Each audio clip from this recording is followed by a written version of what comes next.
time structure. Now, this is for really just those of you who are working from home, because if you're leisuring from home, setting a time structure around when you're going to be binging on Netflix, Facebook, any social media, you've got to be pretty committed for that. So for those of you working from home, the steps that we've laid out here should help you out a little bit. Firstly, when are you going to work? When are you most productive? When are you most creative? For me, I personally like to get going in the morning. Then there's a period of time that I decrease my productiveness, which is predominantly food related. And then there's a period of time in the afternoon that I get going again. Some people are great early doors, some in the evenings. Work out when's best for you. B, designate an area for work. Now, you can go as far down the rabbit hole as feng shui, or you can just choose a place where you know you can get into the zone. It might be sort of away from everyone else.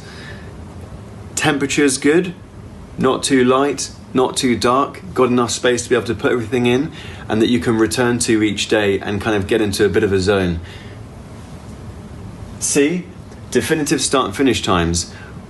I think it's really important to have something you can work towards. You know that you're starting that time to get your morning routines, your breakfasts, your exercise, things that you'd normally be doing in the morning, and then to finish at a certain time so you know you're going home to family, dinner, your 2 hours exercise outside or whatever you're going to do, and you can finish your day definitively.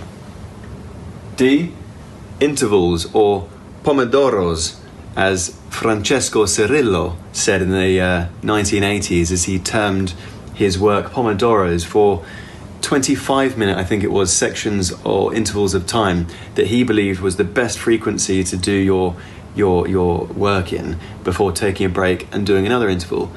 I personally disagree with it. Doesn't work for me, but it might do for you. So I put here 25 to 90. Now there's a lot of research also to show that people do great work in 90-minute windows. So anywhere in that time window, really. There's also a bit of research to show that it takes us on average about 23 minutes to redirect our focus after we've been distracted, which is, for me, why the 90-minute one works better. So find out what works well for you, but doing set intervals really allows us to get our focus in, redirect your focus away from social media, Facebook, news, particularly the media, and really kind of consolidate on that before you take the last one, which is a break. Key thing for a break is to set a goal, a non-negotiable. Now, you probably wouldn't wake up in the morning and not put your clothes on and walk to work naked. Now, you can do that at home, and some of you may well be doing it. I would probably make it a non-negotiable that I put clothes on. So if that's the same for you, then also make it non-negotiable that you set at least one goal that you complete in your break. Have a glass of water, have a healthy snack. If you were to do something like an exercise, maybe 10 push-ups, if you were to use a work format of 90-minute segments, to give you an example, and to start at 9 a.m., take a half an hour break in between, where in that half an hour break you do 10 push-ups. By the time you get to 5:30 in the afternoon, with an hour's lunch, you would have done 40 push-ups. And if you're doing that every day, you're going to get quite strong, and you should still have a beach body by the time this whole thing's over.